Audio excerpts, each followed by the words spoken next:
sini saya akan menyimpulkan tentang wawasan Nusantara. Langsung saja, wawasan Nusantara adalah keutuhan Nusantara nasional dalam pengertiannya, yaitu cara pandang yang secara utuh menyeluruh dalam lingkup Nusantara dan demi kepentingan nasional bangsa Indonesia.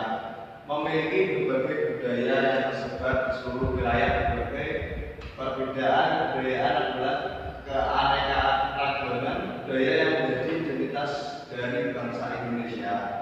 Namun tidak dipungkiri bahwa sebagai nilai dasar ketahanan nasional serta sebagai pemersatu keragaman budaya bangsa, Nusantara yang pada awalnya berpandangan akan kesatuan atau keutuhan wilayah diperluas lagi sebagai pandangan akan peraturan bangsa.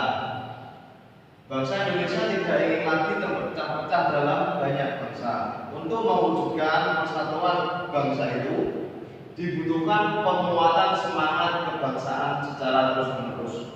Semangat kebangsaan Indonesia sesungguhnya telah dirintis melalui peristiwa kebangkitan nasional, yaitu pada tanggal 20 Mei 1908. Ditegaskan dalam Sumpah Pemuda 28 Oktober tahun 1928 dan berhasil diwujudkan dengan Proklamasi Kemerdekaan Bangsa pada tanggal 17 Agustus tahun 1945. Oleh karena itu, jauh sebelum deklarasi Juanda tahun 1957, konsep semangat dan kesatuan bangsa sudah tumbuh dalam diri bangsa dan dikemukakan untuk membangun semangat kebangsaan dan cinta tanah air. Meskipun tampak bahwa wilayah Indonesia itu terdiri dari banyak pulau dengan lautan yang luas, kita memandang wilayah Indonesia sama.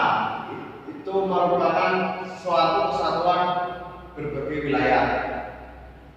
Wawasan Nusantara memiliki peranan penting untuk mewujudkan persepsi yang sama bagi seluruh warga negara Indonesia atau kelompok dan konteks sosiologi, politis, serta pandangan yang harus dihindari adalah perbuatan tindakan yang menanggapi norma-norma etika, moral, nilai agung, atau tindakan anarkis menuju ke arah disintegrasi bangsa. Namun demikian, kewilayahan tidak dapat digabungkan sebagai harga mati yang normatif.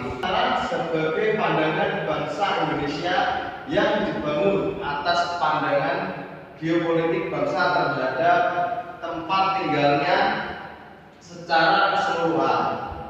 Konsep wawasan Nusantara yang berdasarkan segi historis dan geografis sosial budaya menegaskan bahwa Indonesia dengan kabinet lamanya adalah satu kesatuan yang saling terpaut.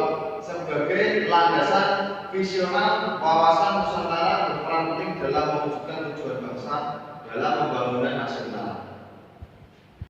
Ya, lanjut ke bab selanjutnya, saya akan menyimpulkan di bab tentang sistem pemerintahan dan otonomi daerah. Kesimpulan yang pertama pada bab sistem pemerintahan dan otonomi daerah, yaitu penerapan otonomi desa di desa dilakukan berdasarkan beberapa dasar hukum yang berlaku, yaitu Undang-Undang Nomor 32 Tahun 2004 tentang pemerintah daerah dan Peraturan Pemerintah Nomor 72 Tahun 2005 tentang desa.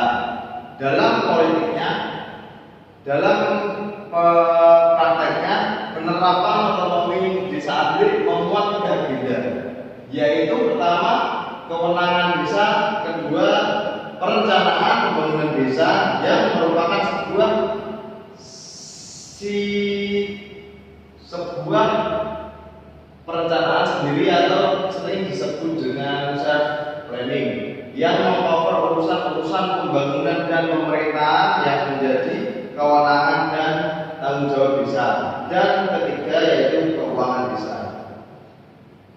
Kesimpulan yang kedua, penguatan akuntabilitas pemerintah desa dalam rangka penerapan otonomi desa di desa Agrik dilakukan melalui pertanggungjawaban pemerintah desa Agrik dalam menyelenggarakan pemerintah desa dalam kurun waktu 1 tahun yang terdiri dari 3 bentuk pertanggungjawaban, yaitu yang pertama laporan penyelenggaraan pemerintah desa kepada bupati atau LPPD, nama pendeknya sering disingkat.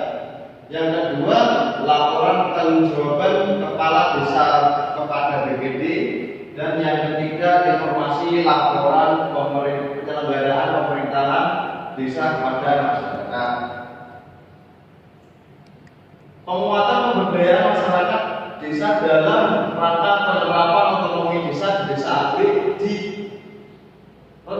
dicanangkan melalui beberapa program, yaitu program pemberdayaan masyarakat yang dirancang khusus oleh pemerintah pusat, yaitu Program Nasional Pemberdayaan Masyarakat atau PNPM Mandiri Pedesaan. Selain PNPM-MP, beberapa program pemberdayaan masyarakat yang dicanangkan di desa Agrik yaitu kelompok tani atau sering disebut gardu gapetan, kelompok ternak atau makariot, dan pembuatan pupuk organik.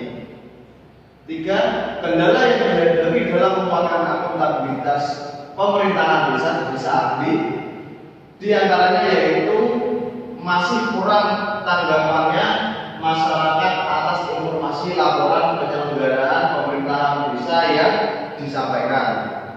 Pengawasan atas pertanggungjawaban pemerintah desa dari pihak inspektorat yang diterjunkan oleh kabupaten dirasakan kurang, dan evaluasi terhadap LPPD yang seharusnya dilakukan oleh bupati yang nantinya dapat digunakan sebagai dasar evaluasi bagi pemerintah desa dalam menyelenggarakan pemerintah desa sampai saat ini belum dilakukan.